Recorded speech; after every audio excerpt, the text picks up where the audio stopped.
Hello and welcome back to Verbose Mode by TaxCare at Shift 2025. This is the last interview for today.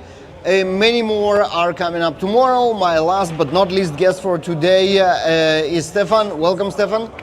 Thank you. Thank you. Glad to be here. Yeah, thank you for joining. And AI now does everything, including marketing. It doesn't it? It does everything better than people. Well, questionable, but let's hear it. So you mentioned that Hypify, and we can just see on your shirt, is an AI platform that does marketing. How does that work? It does actually content creator marketing or influencer marketing. Okay. Automatically. And by the way, we are older than ChatGPT, so we started doing AI automation in the marketing space before that happened. But now with the power of it, we became agentic. So yeah, we enable brands like McDonald's and Philips and Nivea and Doritos to run entire influencer campaigns with one prompt. For influencers campaigns, at least you need influencers. Yeah. So how does that work? I don't get it. We have data on every influencer in the world. Okay. And we have data on their audiences, which is super important. Okay. So if a brand needs audiences interested in food, we're gonna get them influencers whose audiences are interested in food, right? What do you mean by get them? There is let's say there is an influencer out there, and how do you get them to promote McDonald's? Where are you from? United States. Nashville, States. Yes. Nashville, okay. So let's say you needed a campaign in Nashville. Yeah. And you're a food company. Yeah. Hypify will when you first help you build the whole campaign like creatively with AI, then we'll find you the best matching influencers in Nashville based on their audiences. So we have data on every influencer in the world. What we're gonna do is show you a list of, let's say, 80 top matching influencers based on age, geography, gender, interests, and content. Okay. All of that.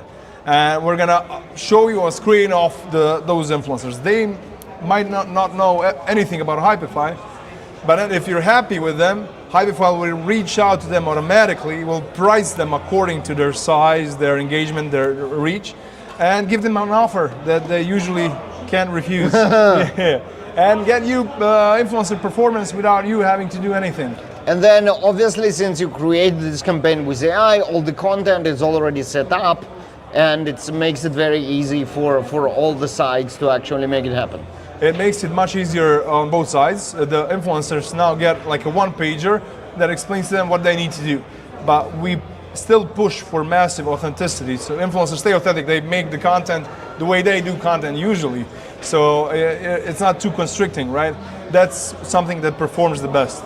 Like Hypify does the finding, the matching, the pricing, the contracts, payments, all of that, and influencers create the content, and that's how we roll. That sounds like a very significant simplification of all this market of like finding the right people and building the right messaging around it.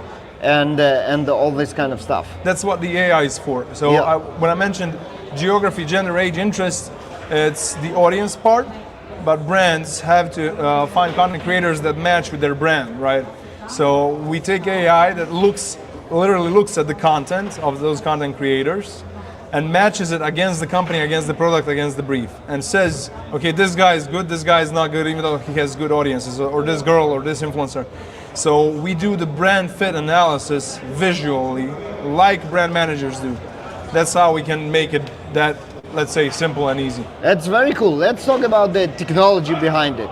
So for that, to analyze all that, you actually need to watch their content and analyze what's going on with that. Yeah. So how do you do that? Well, that's commoditized. Like computer vision is commoditized. Right. So we pay a service that looks at the content and gives us an output of what's happening in the content. Then we use LLMs to compare it against what's happening in the brief, and that's how we conclude whether somebody is a good fit or not. Uh-huh. Yeah. Okay, very cool. It's super cool. Yeah. And then you can not only see just like, okay, they have the right audience, but you can actually analyze their content is a good fit for whatever company is looking for Like them. I need a content creator that's family oriented, that has kids. Yeah, right? yeah. And this will look at if they have kids or not. If they don't have kids, our system's gonna put them on the bottom. Like they have good audiences, they don't have kids, they're not gonna be as authentic, right? And that's just an example. Like if they have food in their content, or if they do whatever it is they do. Yeah. Yeah. Yeah, that's very cool. Yeah. But Well- the smart part of this whole Yeah. process is not actually the brand fit, even though it's important. It's the way we get our brand's performance, the way we Okay. price the influencers, how much we pay them, basically. Okay, tell me more. That's a totally inefficient market. It's a wild west out there. Two influencers that look the same, behave the same, or of the same size can cost 5 times different, right? What we do is we know and we analyze, we calculate that, let's say the market rates of influencers in industries, and we apply that to their sizes, so we get always the top performance. It's basically we price them.